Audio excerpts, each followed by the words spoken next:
Ampuliriza nkulamusizza era ne nkwaniriza nnyo mu kitundu kino eky'olwaleero mu ssuula okalyadda kaddadda ey'ekitabo kyaffe ensi y'okwejjusa. Mu kitundu ekiwedde twabadde tufundikira essuula lw'oyagaliza muka kitaawo mwe twalabidde nga Teewa atega obutwa mu ssowaani y'omwana wa munne. Wabula nga munnaffe omu bwe yagambye nti Mukama talya mandaazi ddala teyalimbye, anti okusinziira ku gye byaggweredde ate nga mutabani wa Teewa yennyini obutwa yabulidde. Essuula eyo oba ekitundu ekyo we twakifundikiridde nga akalenzi bambi obutwa bukasse nga ne Teewa asibiddwa mu nkomyo ate nga mwesezi yeegayiridde essuubi asigale amukuumire ku kata akaali kasigaddewo era nga n'essuubi akkiriza olw'ensonga ze nga bwe tujjukira. Nga bwe nkujjukizaako ebyo nkusaba onzikirize wano wennyini we mbanva nkwongereyo n'ekitundu kyaffe eky'olwaleero mu ssuula eno okalyadda kaddadda.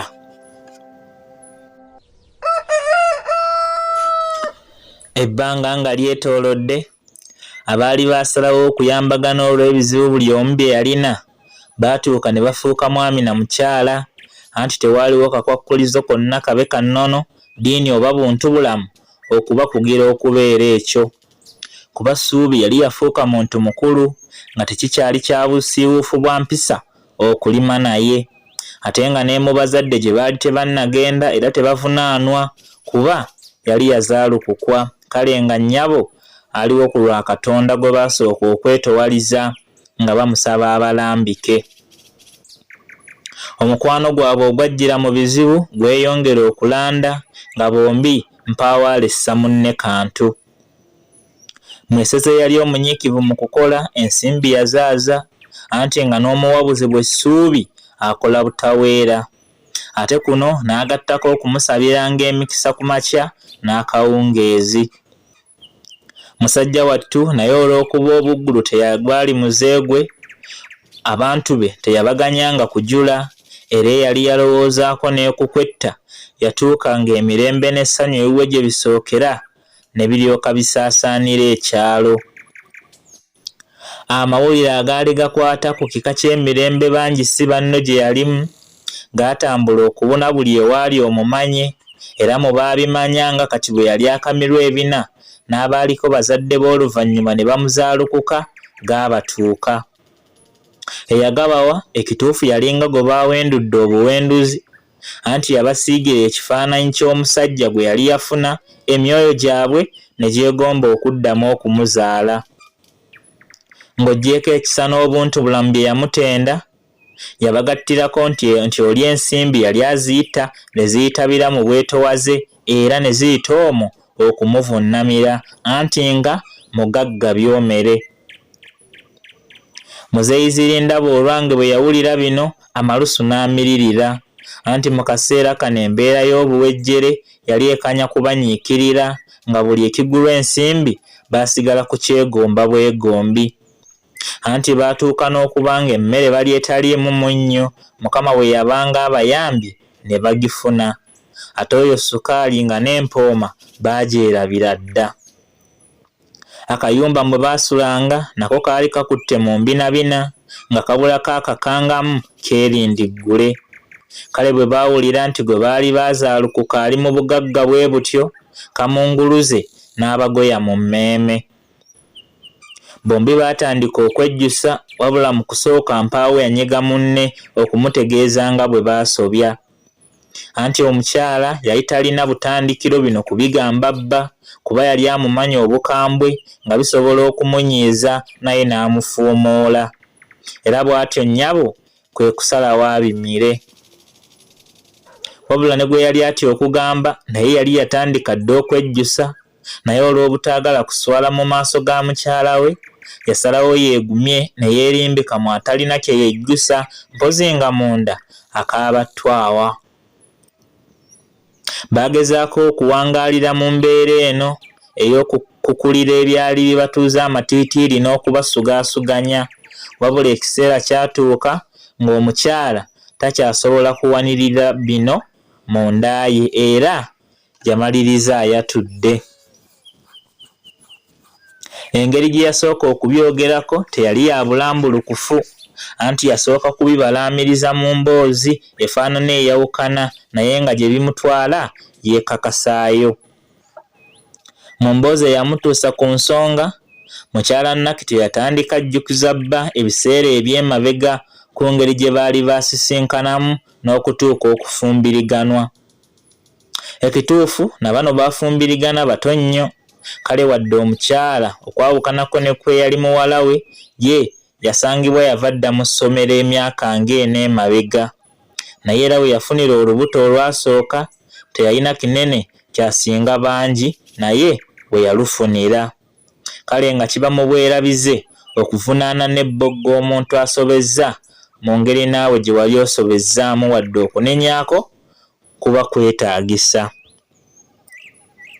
Weewaawo bino byonna mwami Zirindaba olwange tebyamugambwa, naye olw'omusingi ogwasimwe yali asazeewo okumujjukiza ebyo, naye mu kaseera ako yali asobola okwefumiitiriza era n'amanya nti yakola nsobi okugoba muwala we mu kifo ky'okumubudaabuda.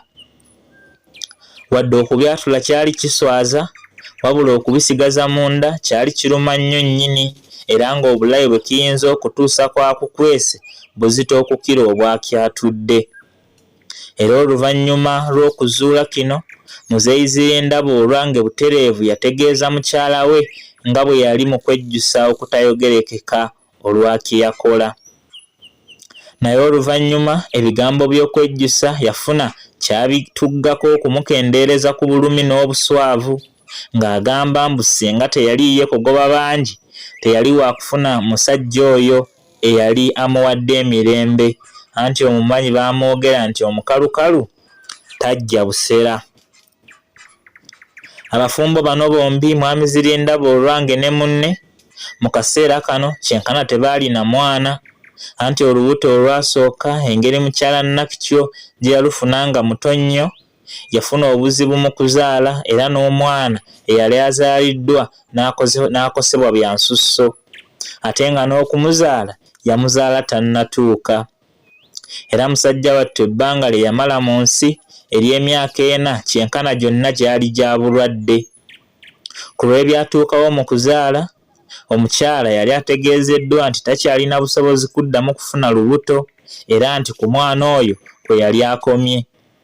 Kaali kaseera ka Naku wabula ng'ekyokukola tewali, kuba abaali bamugambye ebyo nga bakugu nnyo obutakulekerawo mukisa kuba na ssuubi wantu walala. Ate omwana bwe yafa ennaku ne yeeyongera nga bategedde nti ku nsi mpaawo kye bajja kuleka. Ebizibu ebyali ku Nakityo byawaliriza mwami Zirindaba olwange okuwanvuya okugulu, bw'atyo n'akyalako ku muliraano n'ewala ewaali abeekisa abatali bakodo yeewengeze alisikira omusaayi gwe. Wabula wadde emirimu yagikozesa bunyiikivu, naye ebbanga eryo lyonna teyafuna wadde amutuuma ettaka lya ttooyi nti afaanana amukiina olubuto. Oba ekizibu kyali mu butonde bwe, oba lwakuba yali mwavu nga ggwe nange seekakasa. Wabula nga bw'omanya ebya Katonda, yasobozesa mukyala Naku okuddamu okufuna olubuto olulala nga wayise emyaka 30 malamba, bukya mwana waabwe ava mu bulamu bw'ensi. Guludde naye yasobozesa olubuto olwo okutondebwamu era eyaluwanulira mpaka omwana gwe baatuuma erinnya erya Ssuubi bwe yazaalibwa. Kale bwe nkugamba nti mu kaseera ako tebaalina mwana, nnyinza okuba nga sirimbye, kuba omwoyo yekka eyajjanga ekirabo okuva eri Katonda, ate baali baamuzaalukuka dda. Wabula ekituufu ennaku bwe kuyinga oyinza okuwunzika ng'osabye gwe wamma, anti ne bano abaali bamaze okukikkiriza nti obulamu bubayinze bakkaanya banoonye gwe baali baagala okuddamu okuyita omwana bamwetondere amale gasonyiwa, kubanga oggyeko ye tebaalina wadde akajiiko k'essuubi okuva ewalala wonna.